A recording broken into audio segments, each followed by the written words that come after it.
Welcome back into the Fantrax Toolshed YouTube channel. Got a fun little video today, a little combo video with my good friend and co-host, Mr. Chris Clegg. Chris, what's going on, man? Not much. Another good day to talk baseball. Never a bad time to talk baseball, I guess. But here we are as we prep for 2023. Yeah, it's early December right now. We're recording this on the 2nd of December. Probably will be up on the channel the same day. But yeah, early December, and we're going to talk the top rookies or top prospect eligible players for redraft in 2023. We'll just do a quick little mock draft, try to get about 20 picks in, just give quick analysis. Obviously, not have to go super deep into these. But before we start, make sure you hit that subscribe button below to check out all the other great video we have up on the channel. Chris is going to go first and take it away. All right. Well, I am. There's no way to go wrong with a two-man draft with the first two picks, I guess. I'm going with Gunnar Henderson, uh, third base shortstop with Baltimore. To me, he is just really as safe as they get. I know Carroll brings a good power speed combo, but I think Henderson gets a little bit underrated for his power speed as well. And I'm just a little more confident. I feel like this Baltimore team is going to be really good, and Gunner's going to be a big reason why this team's really good. So I'm leaning with Gunnar Henderson first, but as tough as pretty much a coin flip when looking at these rookies for next year. Yep, so that means no surprise for me. I'm going Corbin Carroll here, outfielder from the Arizona Diamondbacks. And with, like I said, there's no wrong answer here between these two guys. I do, like, if I had number one pick, I would have leaned Carroll there as well. Nothing against Henderson. Everything Chris said is accurate. I just like that little bit of extra speed from Carroll. Outfield does fall off pretty quick as well after, we talked about it on podcasts and whatnot. Love the speed. I think there's a realistic chance that he goes, 2025 this year. I think that's definitely within the realm of possibilities. Good at, with a solid average if he keeps the Ks in check and a good OBP. And I think Arizona's lineup could be sneaky good. Not as good as Baltimore's, but I think that lineup could be fine, especially if you get, a bounce back from like Kettle Marte and others. So like Carroll a lot, so I'll take him number two here. Yeah, I tend to agree with you in that sense that I think the lineup will be really good too in Arizona. Probably more underrated than we realized, but they're going to be sneaky good. They were sneaky good down the stretch too, which is a lot of fun. So that leaves me with those are my top two prospects. So now we're going to jump down to a range that's not, but still a top 12 prospect for me. And that's Josh Young, who's the third baseman for the Texas Rangers.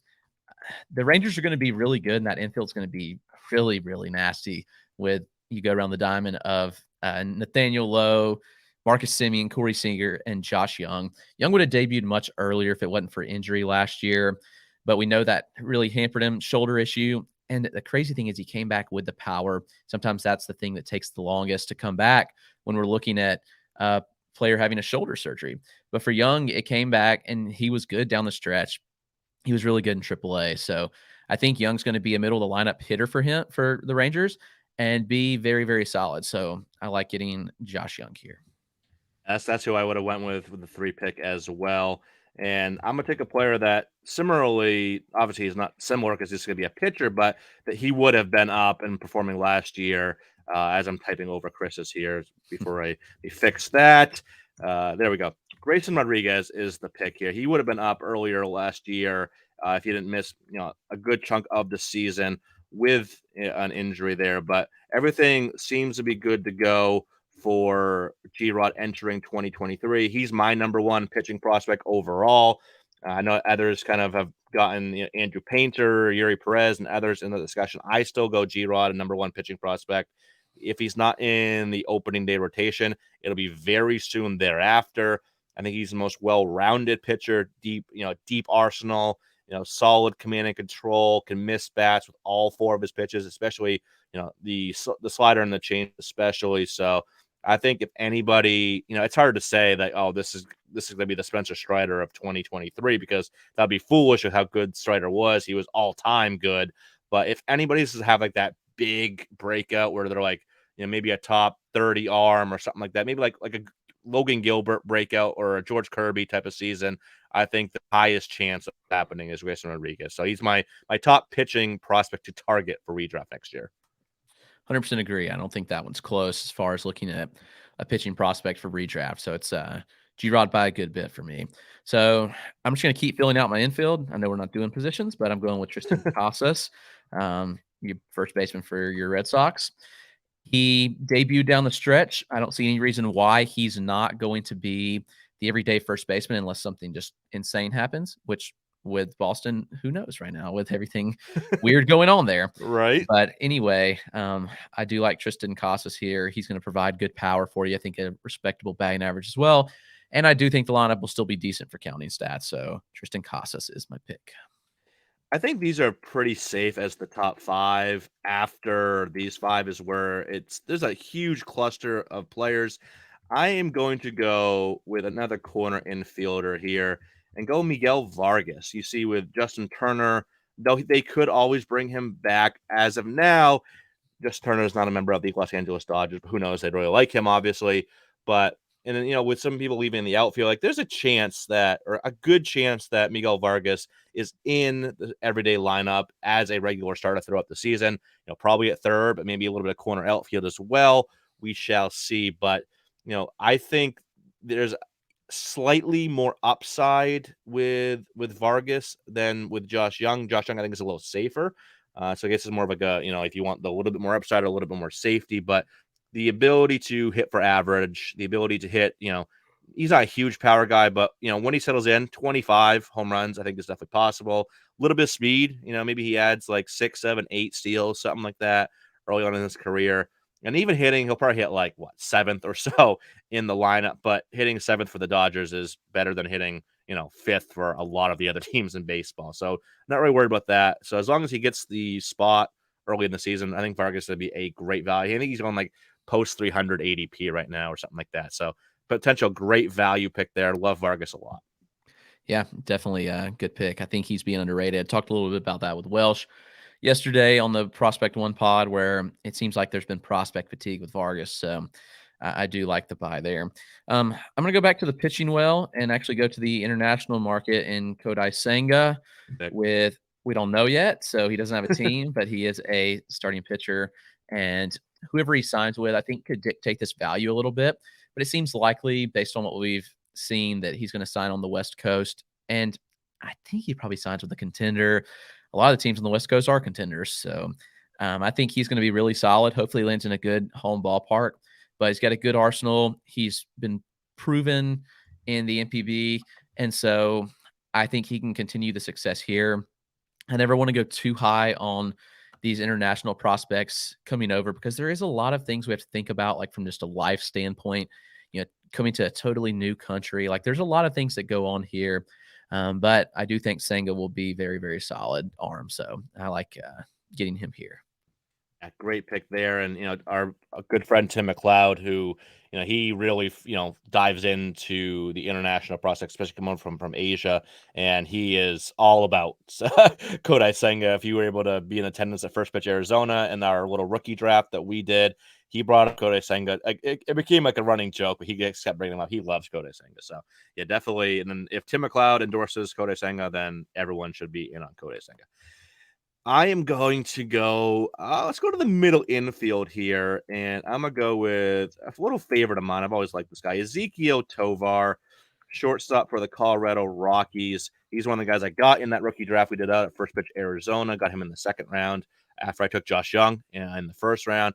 Obviously, Rockies, they could always block him. They do that. I made a joke about it on Twitter, like who they can bring in to, they bring him back Tulowitzki to block him, but the skills are there, speed, Twisted a 25 or so steal guy, 15 to 20 home runs. He's always hit for a good average. So I think just that power speed blend, obviously the nice BABIP boost from Coors. I think he could be a fun fantasy player if he gets the time. Obviously, that's the case for a lot of these guys if they get the time. Same with Vargas, Casas, etc. So I like Tovar a lot, so I'll take him here. Good pick. I'll stick in the middle infield with Oswald Peraza. I feel like he's going to get an everyday shot with the Yankees. I mean, they could always bring in someone highly possible there, but he was really good. I know he debuted and was really good. He was really good in the minors as well. People faded him because he was terrible the first 2 months of the year. Then he really got going after June 1st, was really, really strong all the way across the board. So I think he's going to hit for good average, bring you some power and speed as well. And that Yankees lineup should be really good. So I think Peraza is a player that I'm on board with getting anywhere I can. Yeah, I was that's the other one I was debating. I was debating between Tovar and Peraza. I I love think they're Peraza. close. Yeah, very close. Again, same thing with the Yankees. If they give Peraza the spot, they should. Like I said on Twitter, like Yankee fans should be very upset if both Peraza and Anthony Volpe aren't entrenched in the starting lineup by the All-Star break at the latest. So with being a little bit behind Peraza, obviously, but yeah, I love Peraza. Very undervalued for what he brings to the table. I'm gonna go. I'm gonna go to the outfield here, or to a guy that most people might not think of as an outfielder yet, but that's where he's gonna be because of the the presence of one Nolan Arenado. So I'm gonna go Jordan Walker here. He spent the entire year last year in Double A, crushed. We saw him out in the Arizona Fall League, crushed. He just crushes everywhere he goes. Everything is there. The raw power, it's easy. Like he doesn't even look like he's trying. He just absolutely cranks them to all fields. He's a better athlete than people give him credit for. Good contact skills as well, good on base abilities, and he's probably not going to be up right away. But he's a guy that even if he's up in May, he probably starts at AAA this year, and then maybe he's up in May or something like that. I think he's one of those guys where you stash him. Like he's the talent that you are willing to stash for a month, month and a half, even 2 months, even if he's up not to like June 1st, because great talent. And I think he's one of those guys that could make a really big impact right away. And don't worry about that logjam that they have there in St. Louis. Like when Walker's ready, he is going to play. Like this is one of the guys that you make a spot for at the expense of Juan Yepez or Alec Burleson or Dylan Carlson, whoever it may be. You make that spot for Jordan Walker. So I'll take him here. Good pick. I'm going to the catcher well with Francisco Alvarez with the Mets. We saw him debut down the stretch. Wasn't a great debut, but that's okay. He got some major league reps, and that's always helpful for a prospect. And especially when we're looking at redraft leagues, there's some good rookie catching prospects that you can target like in the mid to later rounds of your drafts, especially if it's like a 12-team one catcher league. But in a 15-2 catcher league, you can get some good value later on guys like Alvarez, Logan O'Hoppe, those sorts of guys. And I really like the value, but Alvarez has big power. Definitely think he has 30 plus in the tank. Batting average is a bit of a question, but what catcher hits for good average? Very few do. Yeah. So the power you get from Alvarez and the spot he's going makes him pretty valuable, in my opinion, for a rookie draft. Absolutely. I was debating him in this range as well. I'll go with the man that has a ton of hype around him, and we dubbed him as a sell high on the latest episode of Toolshed, which I absolutely believe in. But I still think, obviously, there's still a very good player here with Matt Mervis. Regardless, I don't know if he's going to be their starting first baseman as of now, the way things currently stand, probably is. But who knows what the Cubs do? We're still very early in the free agency process. Cubs have been looking like they're going to be, buyers, and trying to get some guys in to help that team out get back to promise once again. So who knows? But Mervis, obviously, he's going to factor in at some point, either if it's an opening day, it should be very soon thereafter. He just absolutely cracked. I think he had a total of like 41 home runs this year between AAA, or the upper minors, I should say, and out in the fall league. It's for a solid average in an OBP as well. So I think he could be a very solid. His ADP is going way too high. So we're talking about at ADP. I'm out. But just in general, if you can get him at a solid price, I think Mervis could have a pretty good year. Yep, I agree. I mean, I think he's solid, but he's going really high. But so this is a fair spot to get him. So I'm Yeah. going with another Met. It's a Braves fan. This is weird, but Brett Beatty. So He you're really a Mets fan, is what you're saying. That's what apparently I'm getting from this. apparently in the skies, yeah. But yeah, he debuted last year. Another one. The Mets could go a lot of directions. They have a lot of money to spend, but at the end of the day, like I feel like the talent that Brett Beatty has is going to win out. He's going to get reps, and he should get regular playing time. And third base is fairly shallow. So from that standpoint, I think he's going to return good value based on where you can get him. So Brett Beatty, New York Mets, third baseman. I will go now to the catching well myself and get a guy that I think you could see him have a better year than Alvarez. I would take Alvarez over Ohapi, but I don't think there's a huge gap here for 2023 or long term. Obviously, the upside goes to Alvarez and the lineup goes to Alvarez, but everyone's healthy in that Angels lineup. I know that's a massive if. I know we know that, but it could be a pretty solid lineup, especially in the middle. He probably is a guy that hits like sixth or something this year behind all the big bats and even Rendon if he comes back. But he showed the last couple of years that he can hit for average, he can get on base, he can um, hit for power as well. So I think he's gonna be a very solid fantasy catcher, even though I'm very mad that I should have taken the guy that Chris has put on the screen there. Yep. So we're at pick 15 with Hunter Brown, and Brown debuted. Another one, like I'm looking at these guys that have debuted last year. Like I really like guys that at least had a taste of professional ball, Yep, and Hunter Brown did and was very dominant in a short stretch, but he was also dominant across the board in the minors as well. So Hunter Brown brings a lot to like to the table. There's question marks right now of whether he has a rotation spot. But as I always say, talent will win out. There will be injuries. Verlander could sign somewhere else. There's rumors of that right now. So Hunter Brown, I really like what he brings to the table. And even if he's gives you 140 innings, I think he returns value based on where he goes. absolutely. He actually probably should have taken a few picks earlier Probably. um, than what he did. So yeah, I love Hunter Brown as well. I will go with a pitcher that also debuted, not quite as high upside, but Hayden Wesneski, I think, is getting a bit undervalued there for the Chicago Cubs. Went over there from the Yankees via trade last summer. Really good slider, solid fastball as well. Can strike guys out. He's always been a pretty solid K rate guy in the minor leagues, and I think he's could be a top 50-ish pitcher. I don't think he's at the top 25 or anything like that. And I'm like, we could see from like Rodriguez or Hunter Brown, but I think he's just gonna keep getting undervalued because he never had the huge prospect name like Brown or Rodriguez had. He's going at a pretty fair spot in 2023 drafts right now, or all the early ADP that we're seeing. So I like Wisniewski a lot. I think he could be a good value this year. Yep. Let's keep the pitching run going with Brendan Fott. I know it looks like fat. Brendan Fott uh, with the Diamondbacks. They had a lot of prospects debut last year. He wasn't one of them. He beat the terrible home ballparks of Double and Triple A and was very dominant. And he brings a solid 4 pitch mix to the table. He's a heavy strike thrower, doesn't walk a lot of guys, and can strike people out. So gets a ton of whiffs on the slider and the changeup, which you really like to see. So Fott, I do think debuts, and I will go ahead and say that he's the best of Jameson, Nelson, and Fott. So I'll go with Brandon Fott there. I would agree. I like him the most out of that trio as well. Though I think the other two could have value as Yep, well this agree. year and long term as well. I'm gonna go Spencer Steer, another kind of underrated prospect that has never had the big prospect name. He's been around for a bit, a little older than you usually like to see from these guys that debut, but not too old. I think he's like 24, I believe, and he's a guy that can play all around the infield. I don't know where he's gonna slot in with Cincinnati quite yet. We'll have to see how that kind of plays out in spring training, but he's a guy that can hit for a decent average. He's a 20, been like a 25-10 type of guy in the minor leagues. And like I said, I think that versatility helps him get into the lineup where there's not going to be a clear spot for him. I think he's going to play enough to have a solid impact, and obviously that ballpark is an absolute hitter's haven. That's why it's called Great American Small Park. I think he's going to have a nice, nice BABIP boost there, a little bit of a power boost as well. So I think he's a big guy that deep in your drafts, you want some versatility, some backup infield versatility where you can plug him in at multiple spots. Steer is a great target, so I'll take him. All right, we're to my last pick, and it is Sal Frelick with Milwaukee outfielder.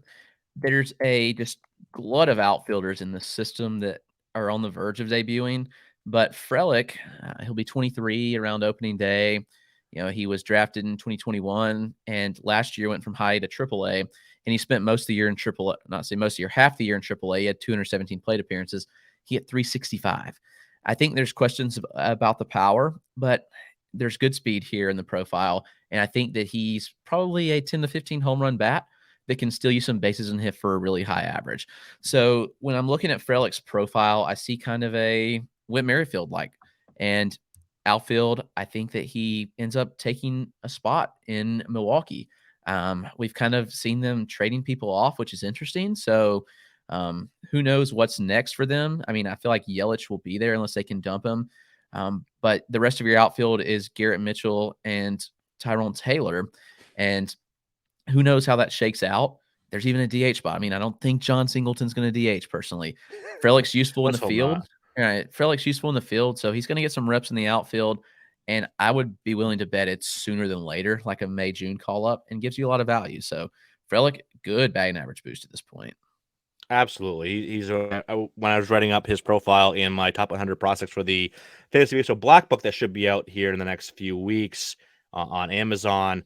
Yeah, he's very, very safe, high floor, average has always been there, even a little bit of pop too, not a ton, but I like Frolic a lot. I always love Joey Weimer too. I want to see how that outfield shakes out. A lot of opportunity this year for sure.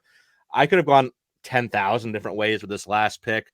I thought about Anthony Volpe here. I thought about Andrew Painter, though I am one that I think he's up later in the year as opposed to earlier in the year. Royce Lewis is a great option as well. I missed a little bit of time. I don't know when he'll be back, maybe May or so, but Royce Lewis obviously is a good option as well. And I want to throw a little bit of love to James Outman as well. Obviously, it's no guarantee he'll get a shot in that Dodgers outfield, but good power, some speed as well. He's performed in the upper minors too. So I want to give him a shout out as well. But I will end up going with Connor Norby from Baltimore. I think there's a good chance he breaks into the lineup by the end of May. Guy that has really, really shot up my rankings because of the offensive profile he brings at that second base position, where he can hit for 25 home runs, he can steal 15 or so bags, hit for a solid average, good OBP as well. And it's not a lot in his way there in Baltimore either. So I think he could get a chance if he starts out hot in AAA. To begin 2023, I think you could see him up pretty soon. Any other players you wanted to mention that you were considering, Chris? Oh man, there's a lot. Curtis Mead is one Yep. where he definitely could have an impact sooner than later. Um, the younger upside guys like pitcher Andrew Painter, man, I don't think they rush him early in the season, but you never know. And even Ellie De La Cruz, if he shows out in AAA, could get some run before long. Brennan Davis, if he gets healthy, could be an impact. So there are a lot of rookies that could provide value, I think. And even looking in the international market too, I think like Masataka Yoshida could come over and Yes. provide some decent value in the outfield. So he's one that would be classified as a rookie. I'll even say Oscar Colas. They've talked about wanting to make him the everyday right fielder from the start of the season. So that would be interesting buying opportunity as well. So there's a lot of names to like here. Absolutely. I almost want him as well to end it there. But yeah, a lot of fun names. If you're in deeper best ball drafts, there's a lot of fun names to take this year. Even more that we didn't even mention here is a bunch of guys that could debut even later in the year. So it's gonna be a fun year for rookies. That'll wrap up this video though. Thanks everyone for tuning in. Hit that subscribe button below, and we'll see you next time.